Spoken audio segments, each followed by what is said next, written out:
All right, this is going to be a quick video on how I did a zf5 swap behind a Ford 400. This is a 76 F250. The motor is a 77. All the info that I found before doing this swap ended up being wrong. At least in my application, it did not work, so I had to figure things out as I went. And this swap was done on the side of a mountain in New Hampshire with not a lot of tools. I did have a welder that I had to plug into a generator, so it was quite the experience. So the first thing you need is a zf5 from a 460 gas truck. I went with a two-wheel drive transmission so I could keep my divorce transfer case. I have dual exhaust on this truck and it just worked out better for me that way. The flywheel from American Powertrain, they had on the shelf. It's a 400 flywheel that they have drilled to fit a 12-inch 460 pressure plate, the 8-bolt. So that was nice and easy to get. The next thing you'll need is a flywheel spacer from these guys. Now I forget what it is, maybe like a 1/4 inch or so. It spaces the flywheel out, but it pushes the pilot bearing way out closer to the transmission, because depending on how you look at it, the zf5 bell housing is too long or the input shaft is too short. But you need that. It does come with hardware. And then the hardest part for me was the starter. That's the starter I have in it. That's the part number for it. What I ran into is people were saying to use a 351 automatic starter because it had a longer throw. Well, that didn't work at all. It would just grind, it wouldn't engage.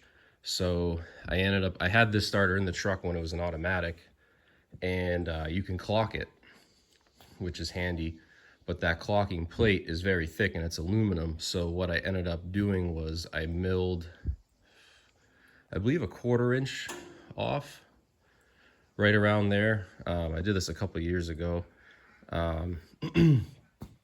But that worked perfect, and this has been my daily since, and it's been fine, no issues.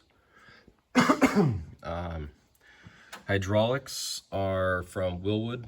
There's the master up there. I did a stainless line that's flexible, so that worked out really well. The hardest part was just bleeding it because I was by myself. Yeah, I will show you underneath real quick.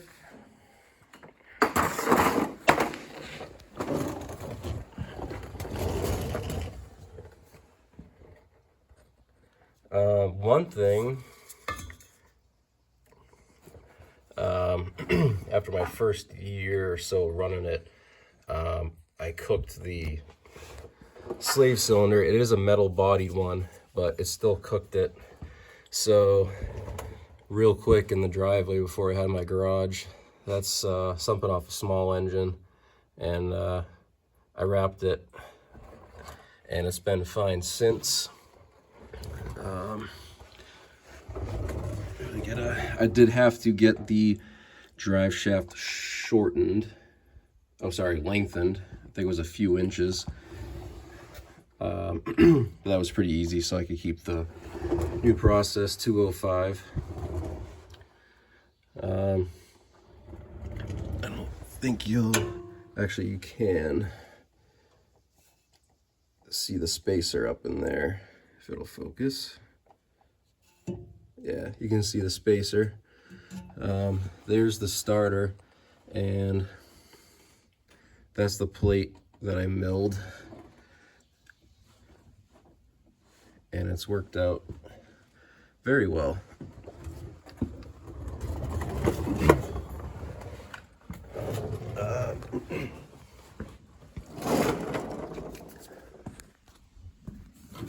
Now this is all pretty crude, only because I was on the side of a mountain. You can see this is a zf5 pedal out of it was a 96 F350, but the OBS ones are all the same. So there's the master coming out, and I just welded up a bracket onto the pedal. If I can,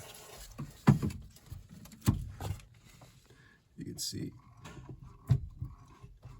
And because the firewall would flex, I added this brace. It bolts through the firewall, through the master, and up into the pedal bracket, and I don't have any flexing problems. This was an automatic truck, so I did have to cut a floor in the tunnel, but the center of it unbolts, so that was easy. I do have a 4-speed shifter and a round shift boot and all that, so, and a knob, so my plan is to eventually do that and just make it look like a factory 4-speed truck.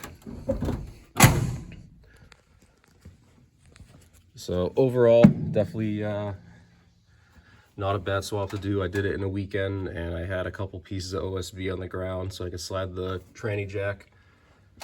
So if you have a garage, it would be a lot easier. So hope that helps.